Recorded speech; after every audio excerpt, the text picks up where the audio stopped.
Hello, good evening and welcome to another program on law and order.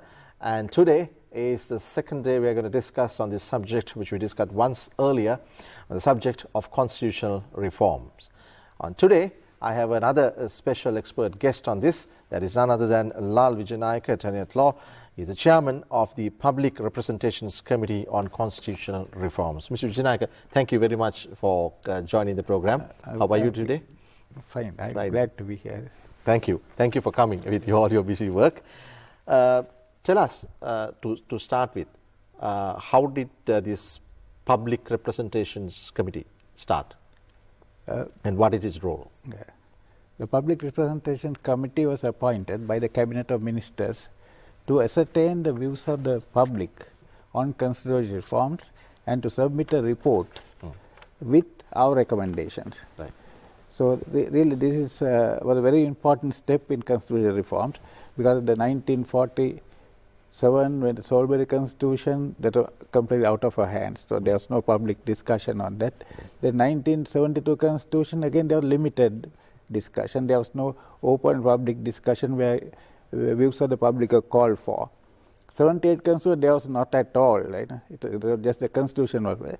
So this time the difference is that the constitutional process started with asking the people, what are your views on Constitution? What do you want in the Constitution? What do you expect in the Constitution? So that is how it started. Then we were given limited time, of course, because How long were you given? We were given only 3 months. 3 months, and we took 3 months to prepare the report. So we went to all the districts anyway. We informed the public by making use of the Gramanil diaries, the areas, and 2,516 persons came before us and expressed their views. Out of those, they were not individuals. Over half, over 1,000, represented large trade unions, professional bodies, then civil society organizations, organization of farmers, like that. Representing a large section of the people, population. So we had that advantage, and then we called for written representation. We received about 3,000 written representations, very important written representations by even villagers, and just in piece of paper representation, but which were useful. It shows their problems as far as they look at the Constitution to find some solution to their problems. Right? So we considered all that, and we went into it in detail. All of us sat together and considered, 19 of us. It consisted of about 8 university academics, then about 8 lawyers and others representing civil society. So, and prepared the report, which runs to about 300 pages, is the report that we prepared. Then we, as far as the views of the public were concerned, we included it in a report, not that individual views, but the views as such, collectively views. And there we did not, the views were, of course, contradict in the sense, different views. You found contradictory views on the same subjects? Views on most of the subjects, but we included all that, and we gave the alternate in the sense what the people said, without any way trying to suppress any of those views. Then we expressed our recommendations. Even our recommendations, all were not agreed. So we have alternative recommendations, because it's not we who are going to draft the Constitution. So the people who are drafting the Constitution should have all those views before them. Right. Let me see that and try to show that report to the public at some time during the program. But now this report, which consists of public's views. Now you said this and our recommendations. This was never done before. This is never done before. I think we can get to the public, because this is a very important document done in such a short time. I think it is very valuable. What did you really find? What did you really find which you think is not addressed in the present Constitution? the problem is now when we went around, there were certain matters on which the people were in agreement. There was no dispute. There was no dispute. One was that they wanted the democratization of the state. There was no, because of the experience during the last 10 years, that they were for. That I think all those who came before us agreed that there should be democratization of the state. Secondly, that there should be national reconciliation. That from north to south, all accepted that, and in fact, some of them told us that, most of them told us that it will be the last opportunity. So, those two matters, there was unanimity. No one deviated from that, those two. But regarding other matter, and as to how to do it, as far as democratization of the state, there was no difference in views. One mainly addressed was the repeal of the executive presidency, abolition of the executive presidency, creation of independent commissions and like that, right? So they were all agreed that it should be like that. If I may interrupt, it's a democratization of the state means this is a democratic state as per se the constitution. So they want it further. Further means there was a breakdown of democracy during the last 10 years. In practice. In practice. Because we saw that complete breakdown of law and order, a complete breakdown of we'll say, the rule of law, independence of the judiciary. And people didn't feel that the democratic system process was ongoing. So people were scared to talk. They have the white van culture. Then disappearances, now, lots all of that. people have been saying this question. I think it is played out in different mediums and different forums in different way. Why we need a new constitution? Or do we need a new constitution? What is your taking on this? Yeah, that is one question that we posed to these people who came before us, right? And most of them, I would say, over 75% of the people who came before us were of the view that there should be a new constitution. More than 75%. Okay. Yeah, over 75%. Yeah. Because people were fed up with this political culture. Almost 100% who came before us said that they are fed up of this system. Right? So, what did they want in the new constitution? Yeah, they said they don't get any service from the public servants, right? So, like that, so judiciary they were fed up with, right? Legal system. They said we don't get justice. It is a delay, especially things like that. So, what the people taught us that there should be a radical change in the system. So to bring about a radical change in the system, we need a new constitution, because it is really because of the breakdown of the political system in this country, right? Where democracy has completely failed really during the last 10 years. It was noticed much noticeable during the last 10 years, right? So that was a demand of the people, right?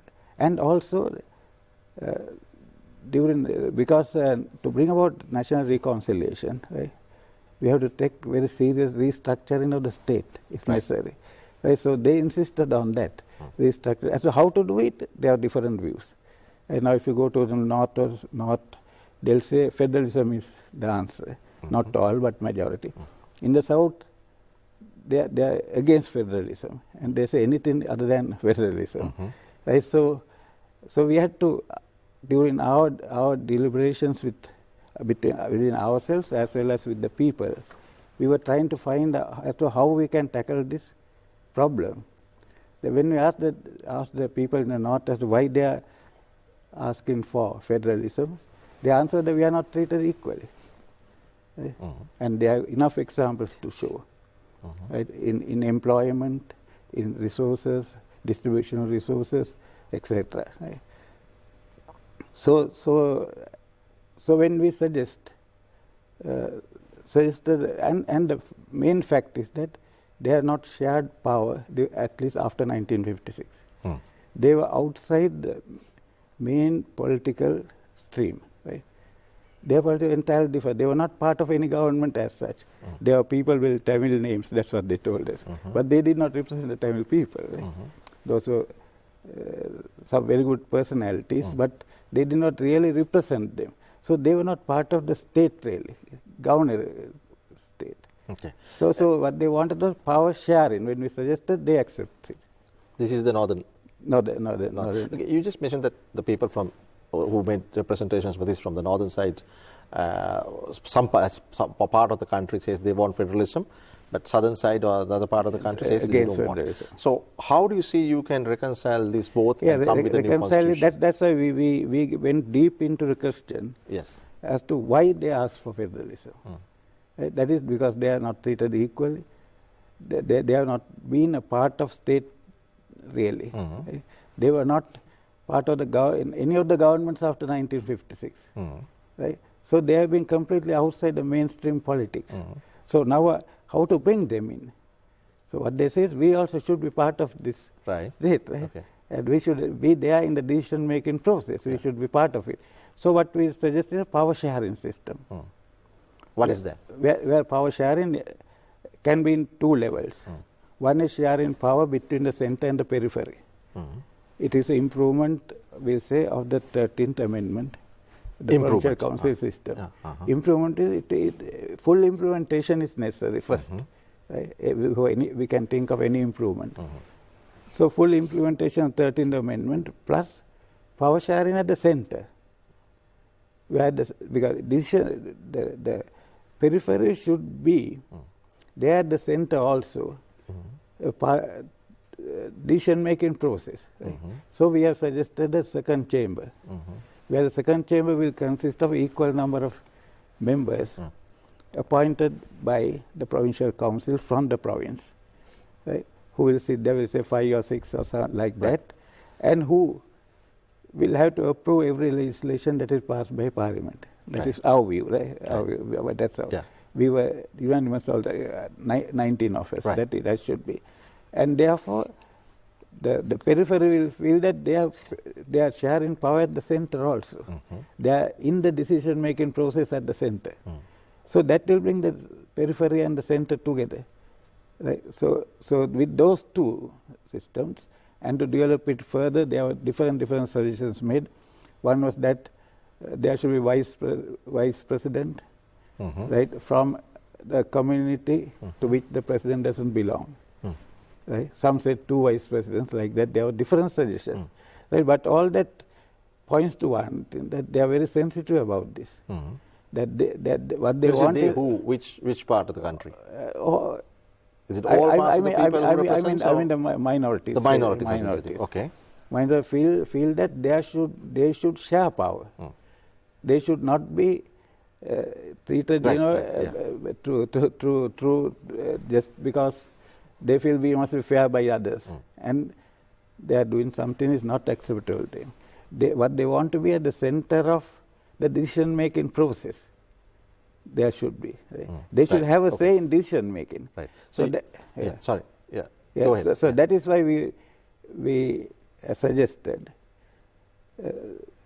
sharing of power at 2 levels. One between the center and the periphery, and another at the center itself to share power. That is the second chamber thing you said. Second chamber and other, like what I said about appointment of vice president from the community and things like that, so that symbolically the minorities are there at the center. Right. So the idea of prime minister won't come in there if you have a vice president? No, prime minister will... In addition to the prime minister? Prime minister, yeah. Because countries which have vice presidents... Yeah, vice president, that we are thinking of the present system, right? Even if we resort to, if we do away with the presidential system, still we have a prime minister and a president, right? Symbolic president at least, with maybe with certain powers. Right. So there can be a vice president or 2 vice presidents. But both are going to be symbolic then? Yeah, vice presidents now, like in India, one vice president can be the chairman of the second chamber or something, and the other vice president can be chairman of certain committees. Right? So like that, so we have to really create that structure. Okay. Now, in your answer you said that part of the country doesn't want federalism, part of the country wants federalism. Now, what you are proposing together, this middle ground you came, Is it federalism or is it not federalism? It's not federalism. It's not federalism. It's not federalism. It's a common ground. It's a middle ground. Yeah, because the sovereignty is not shared, right? Sovereignty is not shared. Yeah, Okay. it's one, right? Parliament, right? And so there won't be federalism in that sense. But there is some sort of devolution of power, right? Even in the 13th Amendment, there is a certain devolution of power and certain elements of a federal system, right? But it's not federal. Federal means they should be able to take decisions independently, right? Which is not there in Which is not being proposed. not in proposed because that's not acceptable to the majority. Right. So the constitution should be a constitution That is acceptable. that all sections of the people will accept, and the minorities accept that. They say, yes, this is what we want. Yeah. But we know that most of the southern people are against this. Right? So tell us what we are going to get, right? So they are prepared to accept this sharing of power. And the other reason why new constitution is necessary is we now 69 years after independence. Yes. We are have just reaching failed 70 years. Yes. 70 Yeah. years we have failed Yeah. to build a nation with a Sri Lankan identity. Right. Right? Now India did it in 1950 itself Yes. through a constitution. Yeah. So India, they considered what sort of India are we going to build. Right? They had a vision. And to go to that end, they knew that the unity of the country, cooperation of all the sections of the people, the resources, physical and human, is necessary for development. And they brought about a constitution that to go to that where they wanted to go. Right? So in our country, there was no vision as such. Right? Do you think that is because of the fault of the successive constitutions we had in the 70 years? Yes, yes. Governments None of the changing every 5 constitution years? addressed the main problem Yeah. of sharing of power. Right? Because in a country where you get number of communities, Yes. right, the basic problem that arises is how to protect the rights of the minorities. Right. The minorities should feel that they are part of this country. Right. Right? To feel that, they should feel that they are also governing the country. Right. Right, right. Right. Unless by just lecturing them, it won't do that. We Right. will be fair, we are going to be fair, Yeah, however yeah, much yeah. you show that you are fair. Yeah. That is not enough. But they should feel that they are part of the state, really. Right? Right. So to build that, I think power sharing is acceptable. Right. To One of the other arguments is that we are looking at big countries with big landmass and big population like the United States, like India, and countries like that, and trying to structure this in a roundabout way to bring federalism.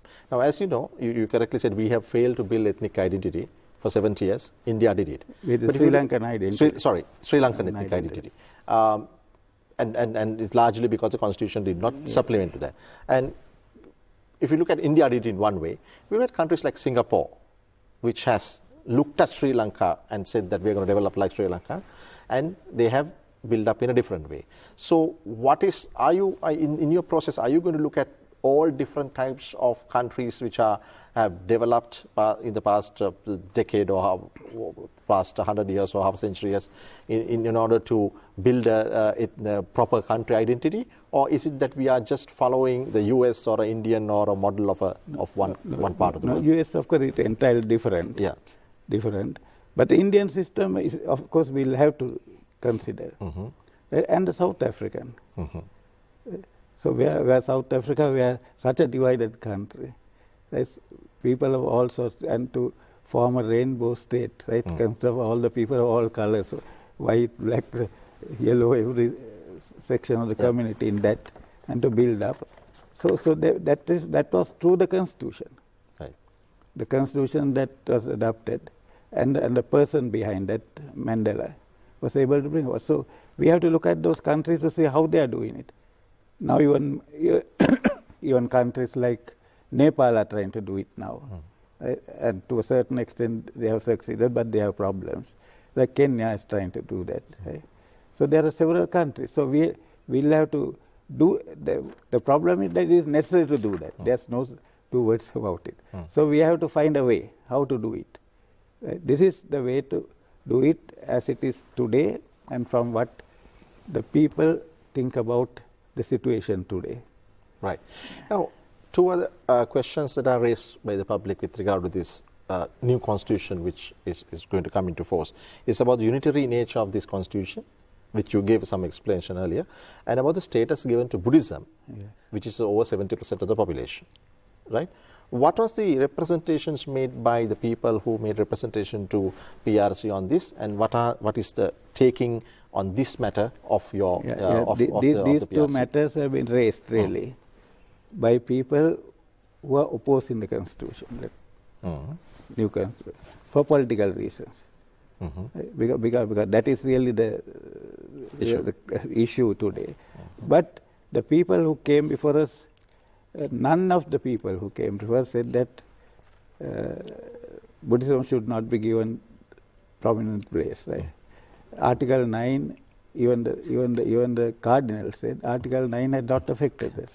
Let Article 9 be there. Right? Yes. We are not. Yes. Similarly, the Muslim clergy, as well as the other religions who came here, they were not against Article 9. Right? Because Article 9 is just symbolic. Right? Whereas the Supreme Court has held, we are still a secular state. Right? So that I can't see, and the Prime Minister said that Article 9 will be there, and President has said so. So why people keep on harping on this, right?